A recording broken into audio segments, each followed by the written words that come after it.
Oi, pessoal, tudo bem? Hoje nós vamos falar um pouco sobre a história da educação no Brasil no período da República Nova, que foi entre os anos de 1946 a 1964. Bem, foi um período da história do Brasil em que o país passou por diversos presidentes, entre eles o general Eurico Gaspar, Getúlio Vargas, Juscelino Kubitschek, Jânio Quadros e João Goulart. Ufa! Para 8 anos foi um período bem conturbado, não é mesmo? E devido a tantas mudanças e instabilidades, o país passou por muitas crises, tanto econômicas quanto políticas. E sem contar que a taxa de desemprego no país era muito alta, o que afetava a população brasileira.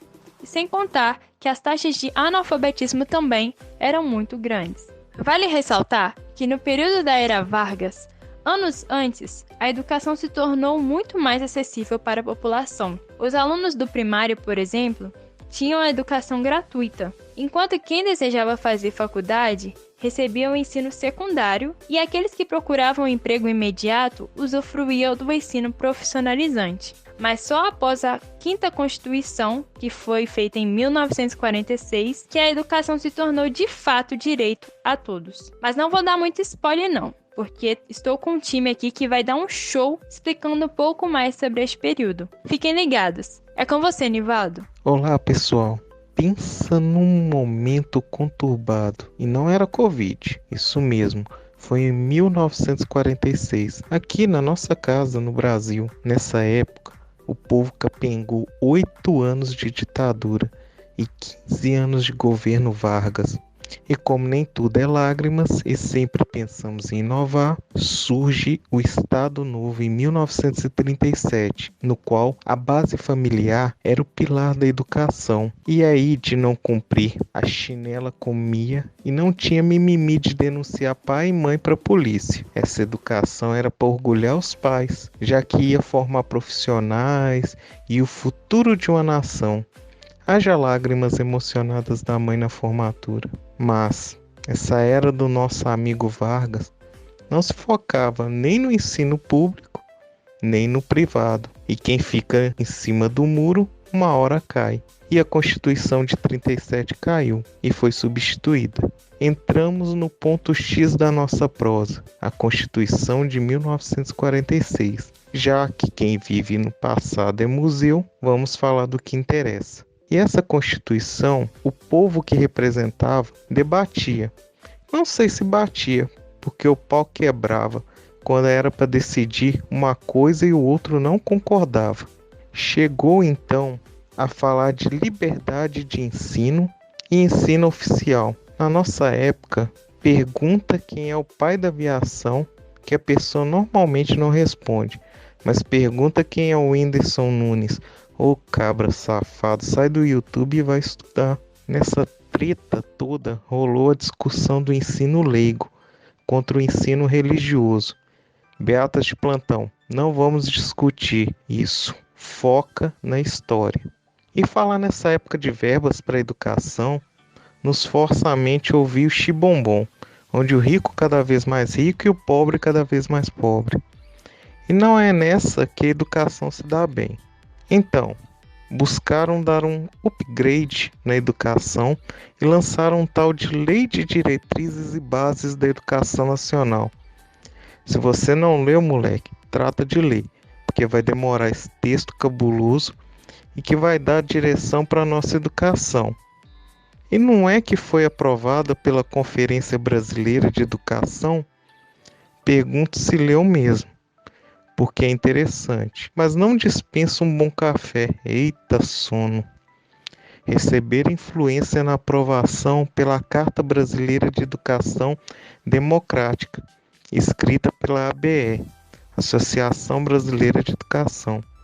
Pensa numa carta e num assunto sério, daqueles quando a sua mãe fala seu nome completo num tom para surdo ouvir. Faz você mudar de opinião na hora e te influencia.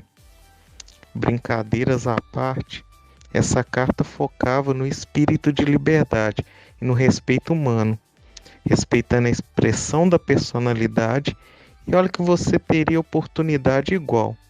Na minha época, oportunidade todos tinham, mas ninguém queria quando o coleguinha era maior e o soco dele doía mais que o seu.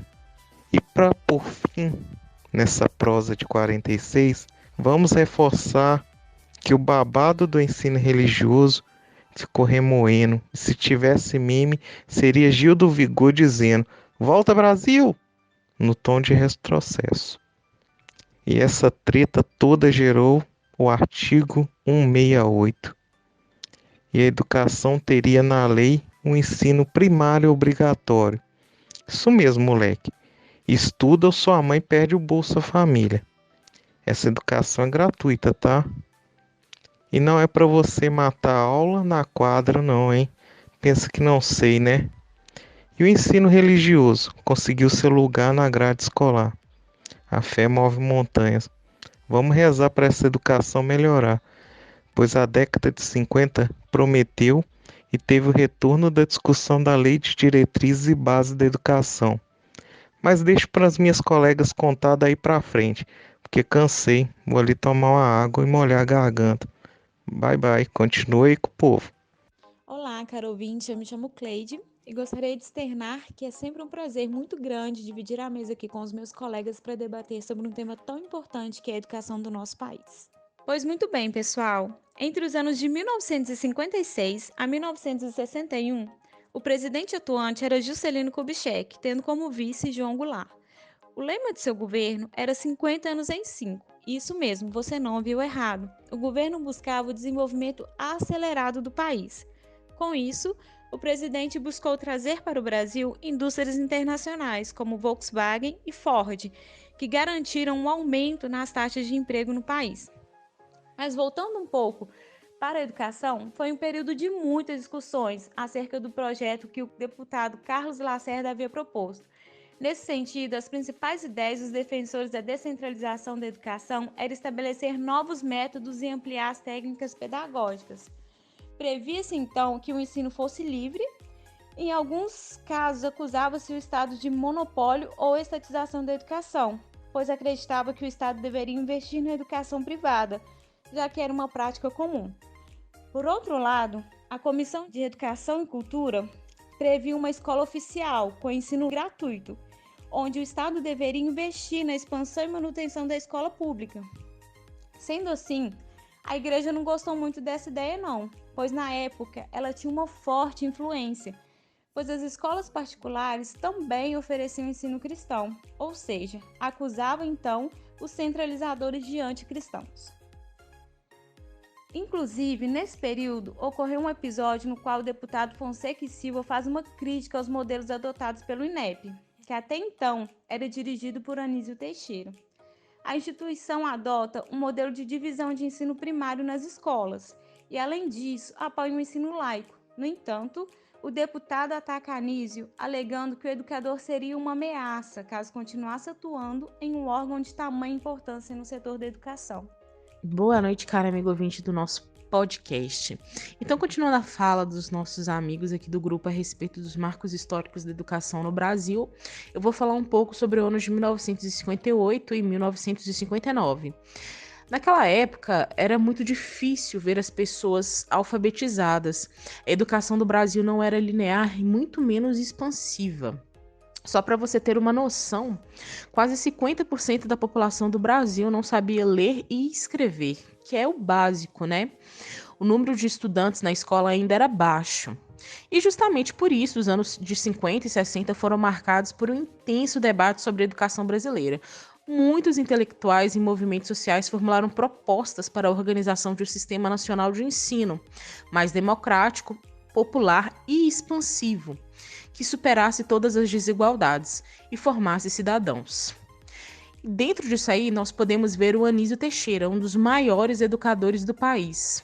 Ele que difundiu o movimento da Escola Nova e tinha por princípio o desenvolvimento do intelecto e a capacidade de julgamento, em preferência à memorização. Ou seja, o Anísio queria que as crianças e as pessoas que estivessem aprendendo não aprendessem por memorização, mas sim por entender todo o conteúdo. E justamente esses manifestos, inclusive dos pioneiros da educação nova, geraram certa irritância na população do país. geralmente a população que tinha uma carga financeira mais alta. E justamente por isso eles sofreram perseguições. Em 1958, foi lançado um memorial acusando-os de extremista, solicitando ao governo federal a demissão desses profissionais da educação. Esse episódio gerou um protesto de vários educadores, cientistas e professores de todo o país, que, em um abaixo-assinado com eles, se solidarizaram. Foi mantido no cargo por Juscelino Kubitschek, até então presidente da República. Então, dentro disso, podemos ver o Manifesto de 1959. O Manifesto de 1959, de certa maneira, dá sequência ao Manifesto de 1932. Ele o complementa e o atualiza, com uma visão mais ampla sobre o assunto.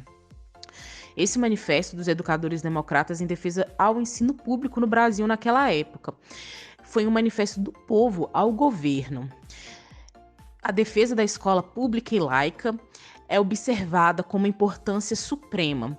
Na primeira análise do Manifesto de 32, na sua condição de se posicionar no sentido de defesa aos cofres públicos, mediante o interesse da iniciativa privada, em angariar tais recursos, principalmente da Igreja Católica com suas escolas confessionais, que eram muito populares naquela época, ainda são existentes, mas naquela época tinha uma força muito maior. No entanto, quando a gente continua tratando desse tema, a gente consegue observar uma conjuntura histórica que gestou o Manifesto dos Pioneiros da Educação de 59, com uma visão a refletir que, apesar dos anos que separam o primeiro do segundo manifesto, as disputas de controles da coisa pública, ou seja, a gestão do recurso público, permaneceu. E é importante salientar que naquela época ainda se mantinha perseguição contra os educadores que estavam tentando difundir esse movimento no Brasil. Bispos do Rio Grande do Sul, representados por Dom Vicente Scherer, arcebispo de Porto Alegre, dirigiram-se à presidência de Juscelino Kubitschek, tecendo críticas a Anísio Teixeira e ao INEP, em um texto chamado Memorial dos Bispos, com o intuito de conseguir o afastamento dele. Desse modo, e com muitos outros conflitos, várias instituições tomaram segmento e partido de diversas formas sobre o que ocorria no Brasil naquele momento. E dentre esses materiais divulgados, eis que temos o Manifesto dos Educadores, mais uma vez convocados, redigido por Fernando de Azevedo e subscrito por 190 dos mais expressivos nomes da intelectualidade brasileira naquela época. No processo de discussão, temos recortes de um todo, que se compõe pela multiplicidade de outros recortes acerca da política educacional brasileira e o contexto histórico nas relações dos períodos que circundam os manifestos de 1932 e 1959. E nós observamos de um modo geral que eles defendiam a importância da escolarização generalizada, expansiva, acessível e de forma que o Estado se responsabilizasse pelo mesmo. Oi, gente, meu nome é Kênia. Eu vim aqui para falar para vocês como eram os anos 60 na educação. Diferente do que todo mundo pensa, saia e vazia com bolinhas brancas, os anos 60 foi muito mais que isso. Tá certo que ele foi conhecido como também uma época de repressão e censura. Mas vamos contextualizar. Naquela época, no início dos anos 60, no Brasil acontecia uma revolução cultural, com o tropicalismo, a Jovem Guarda, iê. O Brasil era copiado na moda pela Itália e pela França.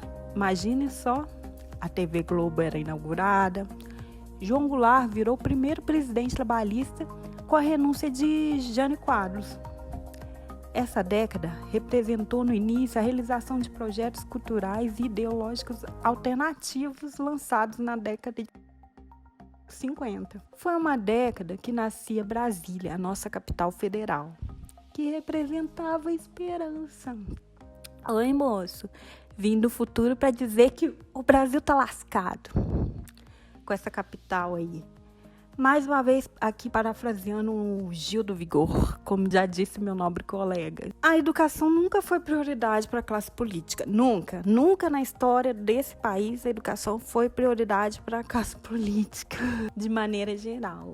Ou o Estado não se importava muito com as escolas públicas, porque ele estava num namoro com as escolas privadas.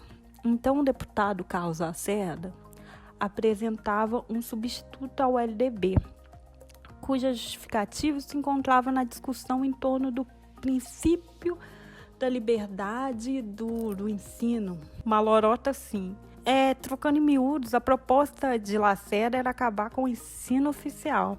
E graças aos educadores que defendiam a escola pública e o jornal Estado de São Paulo, que publicou vários editoriais propondo a rejeição pela Comissão de Educação na Câmara de Deputados. E a reação mais organizada partiu dos movimentos de educadores e defensores da escola pública. Sabe quem estava por trás de Lacerda? Ela mesma, a Igreja Católica, como seu mais ardoroso defensor. A proposta de Lacerda não foi aprovada, mas no fim, segundo o nosso queridíssimo Anísio Teixeira, maravilhoso defensor da educação, da escola pública, o projeto aprovado significou meia vitória para o movimento de educadores em defesa da escola pública. Sabe por quê? Pois a essência da proposta de Lacerda foi rejeitada. Embora alguns dispositivos assegurassem verbas públicas para o ensino particular. Além de verbas, passaram a contar com seus representantes nos conselhos estaduais de educação. As escolas particulares de ensino primário passariam por uma jurisdição estadual e não mais federal. A lei que levou 13 anos para ser aprovada, isso mesmo, 13 anos, já nascia velha e já não dava conta das muitas transformações pela qual o país já estava passando, principalmente a partir do final da Segunda Guerra Mundial. O Brasil dos anos 60 era urbano, em aceleramento, processo de industrialização. Eu quero deixar uma frase de Anísio para a reflexão. Só existirá democracia no Brasil no dia em que se montar um país, a máquina que prepara as democracias. Essa máquina é a escola pública. O golpe tá aí, cai quem quer. Oi, gente, meu nome é Maria Eduarda e eu vou falar um pouquinho sobre a ditadura militar no país, o golpe de 1964. Mas antes, nós vamos contextualizar os acontecimentos naquele período. Primeiramente, o país passava por um período muito conturbado, no qual a inflação estava cada vez mais alta, baixos salários e endividamento externo. O Brasil estava à beira de uma possível guerra civil, e logo o Congresso promulgou o Ato Adicional de 1961, no qual o Brasil se tornou uma república parlamentarista e João Goulart assumiu o poder. Ele até tentou fazer uma coisinha ou outra, mas o país estava uma zona e haviam muitos opositores, como os latifundiários, que lutavam contra a reforma agrária, militares contra o comunismo e a briga entre partidos. Sem contar na população que já estava de saco cheio, que reivindicavam por meio de greves, manifestações, até que, ditadura militar instaurada no país. E como sabemos, foi um período de muita tortura, perseguição, enfim. Diversos autores, cantores e artistas foram perseguidos e muitos se tornaram símbolo de resistência no país. Entre eles se encontra Paulo Freire, uma das maiores referências para a educação. Em 1962, Paulo desenvolveu um método para alfabetizar adultos em 40 horas. E em 1964, foi que feito pelo governo o Plano Nacional de Alfabetização, mas que logo foi interrompido devido ao golpe militar, por soar um pouco comunista. Bom, isso faz me lembrar, você sabe quem, né? Enfim, além do mais, tentaram instaurar no país um modelo universitário importado, que privilegiava a cultura e a ciência estrangeira, mas que, graças às mudanças, depois de tantas lutas, adotaram os estudos voltados para a realidade brasileira, além da criação de teorias e tecnologias nacionais. Bom, essa foi um pouquinho da história da educação no Brasil no período de 1964. Espero que vocês tenham gostado. Tchau!